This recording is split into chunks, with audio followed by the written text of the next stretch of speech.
Today is about representing the future, and what I think is a very hopeful future. So I have come out and given my full-throated endorsement to make Kamala Harris the next president of the United States. Maryland Governor Wes Moore has formally backed Kamala Harris to be the next president of the United States, but he says he has, quote, no interest in being her running mate if she gets the nod. Governor Moore joins us now from Annapolis, Maryland. Good morning, Governor. Good to see you. Good morning. It's good to see you, too. So let me just ask you, you spoke with the vice president. You told her that you love being governor of the great state of Maryland, but are you telling us that if she said to you, Governor, I need you, America needs you, would you join me on this ticket? You would say no. I would do anything to make sure that the vice president becomes the next president of the United States, but I'm not going anywhere. I've said very clearly and very directly to the team that I love my job. I love the work we're doing, and if you look at the progress in the state of Maryland, and we went from being 43rd in unemployment to now having 12 straight months of amongst the lowest unemployment rates in the entire country. We've had historic drops and led in historic drops of violent crime.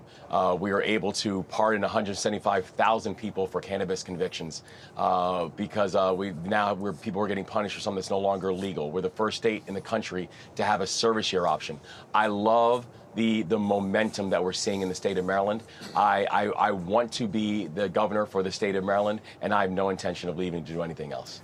Okay, it's an impressive track record, but let me just ask, under what circumstances then might you join Vice President Harris on the ticket? Another way of asking the question. Come on, Governor Moore. Clearly enjoying the question. Yes, yes. No, and listen, I appreciate and it's very humbling, the fact that that people from around the country have continued to put us in the conversation, and it is very humbling, and I sincerely appreciate it, and I sincerely have no interest. I'm excited to be the governor of the state of Maryland. Well, clearly you are. Listen, you were sworn in January 2023, and the statistics that you just told us about what you've done in that short period of time, as Vlad said, are extremely impressive. So if not you, what type of vice presidential candidate do you think she needs that gives her the best chance of winning in November?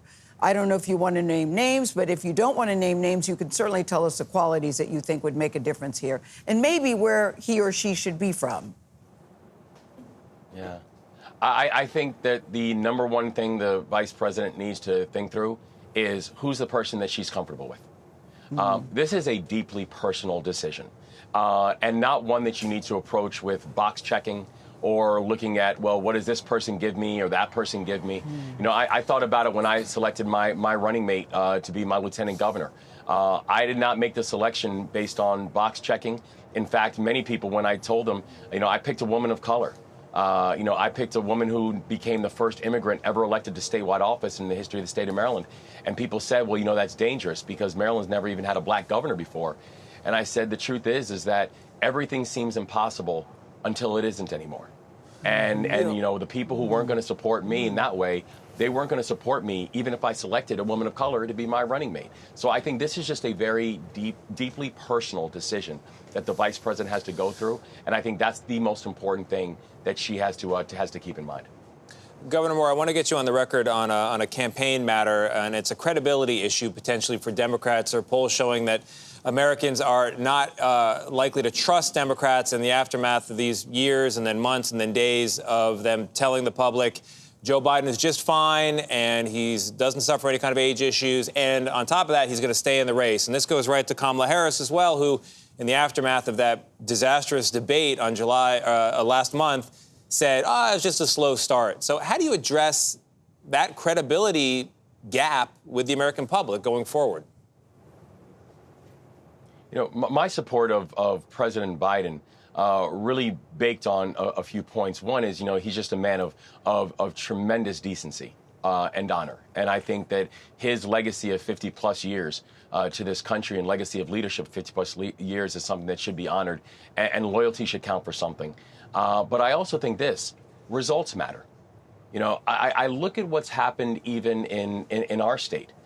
Just in the past 18 months where I've been the governor, where we have a measure of momentum that is just completely undeniable around, as you're looking at the way that Maryland is moving when it comes to economic growth, when you look at the way that Maryland is moving when it comes to being able to invest in new industries and actually, bring more people back into the workforce.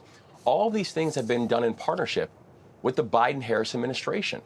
And so the reason that I think so many people, were so excited about a Biden-Harris administration getting another 4 years and now Vice President Harris becoming President Harris is not because we were afraid of the alternative, but it's because we're hopeful for the future of what it could be if you can give us another 4 years of that kind of leadership. And so I think it's track record that continued to allow people to know and understand and believe that we can go forward.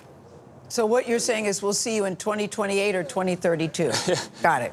Governor Wes Moore, our Orioles are #1 in the AL East. We can end on that note and applaud. Thank you very much. Appreciate it.